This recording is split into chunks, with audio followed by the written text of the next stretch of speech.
Students, तो आज हम अपना नया पाठ पढ़ेंगे शब्द विचार। तो शब्द वर्णों के मेल से बनते हैं, लेकिन शब्दों का हर मेल शब्द नहीं होता। तो देखो, वर्णों को मिलाकर क्या बनेंगे हमारे शब्द, पर हर शब्द शब्द नहीं होता। क्यों? क्योंकि जब वर्णों के मेल का कोई अर्थ हो तभी वे शब्द कहलाता है। यानी वर्णों को मिलाकर हमें ऐसा शब्द बनाना है जिसका कुछ अर्थ हो, तभी वो शब्द कहलाएगा, वरना नहीं। जैसे हाथी, तो देख क्या मिला, हाथी, तो ये वाला हमारा शब्द है। तोता, तो तोता क्या होता है, पक्षी। और किताब है किताब। ऊपर दिए गए वर्णों के मेल के अर्थ हमारे समझ में आ रहे हैं, तो ये क्या है, अतः ये शब्द है। सबके मीनिंग हमें पता है, तो यानी ये शब्द क्या है, सारे ही शब्द हैं। पर चीहा, तो चीहा कुछ होता है, तातो, का, ताकीब, तो नहीं। ये देखो बोलने में भी अजीब लग रहा है और ना हमें इनका मतलब पता। तो ये वाले शब्द नहीं होते, और जिसका हमें अर्थ पता हो वो सारे शब्द होते हैं। फिर शब्दों के भेद, तो कैसे कैसे किए गए हैं शब्दों के भेद। शब्दों के भेद 4 आधारों पर किए गए हैं, जैसे स्तोत्र या उत्पत्ति के आधार पर, रचना के आधार पर, अर्थ के आधार पर और प्रयोग के आधार पर। सबसे पहले स्तोत्र या फिर उत्पत्ति, इसके भी 4 भेद होते हैं, तत्सम, तद्भव, देशज और विदेशी। सबसे पहले तत्सम शब्द, तो संस्कृत हिंदी भाषा की जननी है, अतः इसमें अधिकतर शब्द संस्कृत से आए हैं।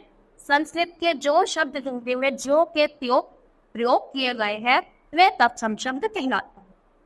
मतलब जो कुछ ऐसे शब्द हैं जो संस्कृत से डायरेक्ट उठाकर हिंदी में यूज किए गए हैं, तो उन्हीं शब्दों को हम बोलते हैं तत्सम। जैसे पृथ्वी, ऋतु, आत्मा, सौंदर्य, प्रार्थना, ये सारे ही शब्द कौन से हैं, संस्कृत के हैं।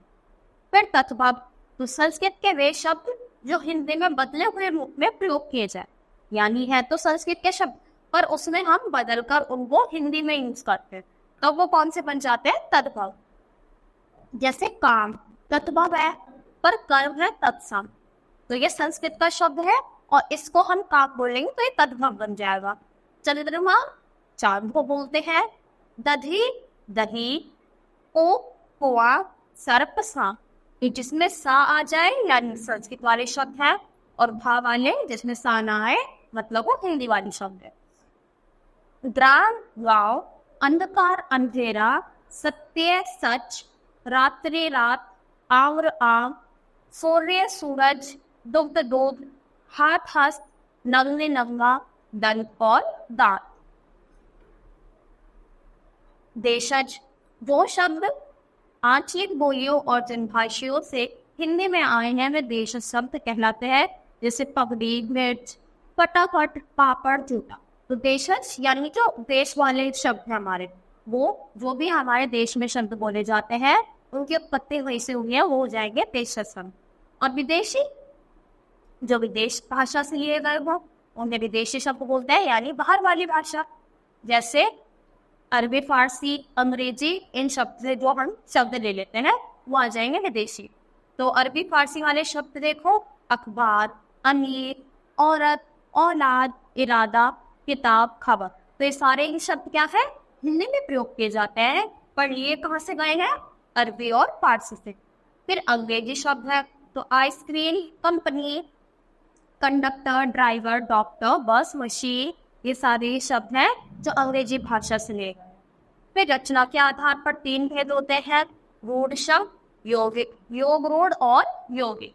रूढ़ शब्द, तो जो शब्द लंबे समय से किसी वस्तु विशेष के लिए प्रयोग होते चले आ रहे हैं उन्हें रूढ़ शब्द कहते हैं, जैसे घोड़ा, कुआं, कुर्सी, सड़क आदि।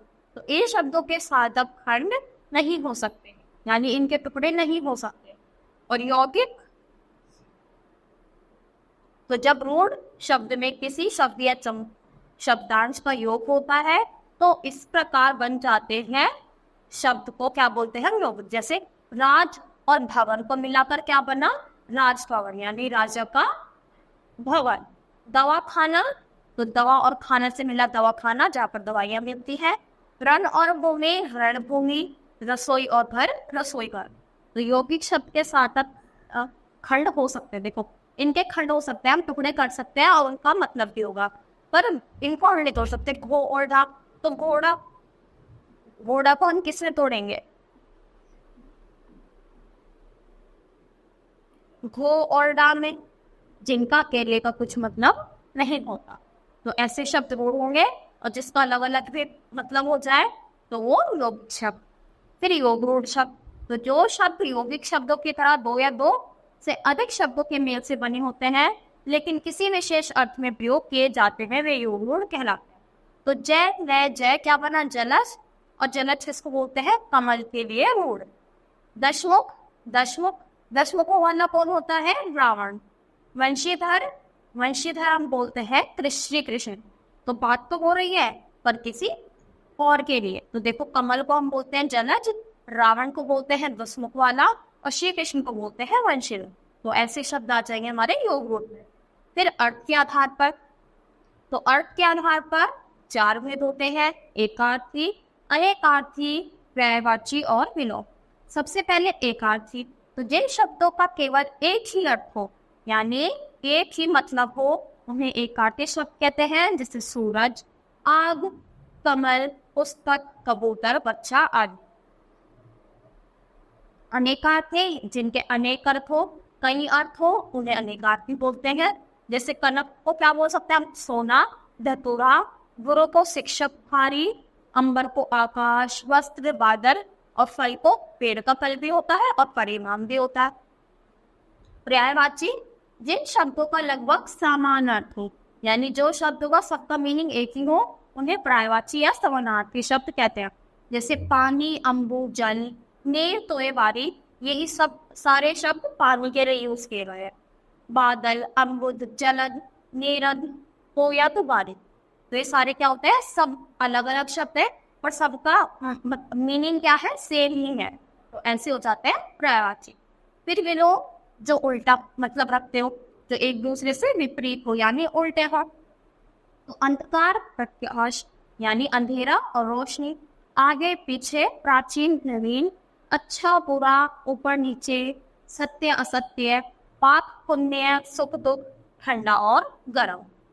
फिर आता है प्रयोग के आधार। प्रयोग के आधार पर शब्दों के भेद, तो 2 भेद होते हैं, विकारी और अविकारी। सबसे पहले विकारी, जो लिंग वचन कारक पुरुष से क्या हो जाए? इनके कारण बदले जाए, यानी जब हम उनको उसमें वाक्य में यूज करते हैं तो लिंग वचन कारक और पुरुष उनका बदल जाता है। जैसे बच्चा, बच्चे, बच्चों।